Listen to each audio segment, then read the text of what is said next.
Sevgili dostlarım, sefa geldiniz. Huzurunuzla şenlerin dallar, muhterem misafirler, sefa geldiniz. Ayrılık diyerek size vurdum. Kimseye demezsin kapalı derdim. Diye ki sizler huzurda gördüm. Huzurda başlarına, sefa geldiniz.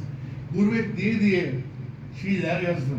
Canımdan usandım, halimden bezdim. Sizleri görünce şafaklı sezdim. Ruh istikballer, sefa geldiniz. Elveda etmiştim gurbet ellere.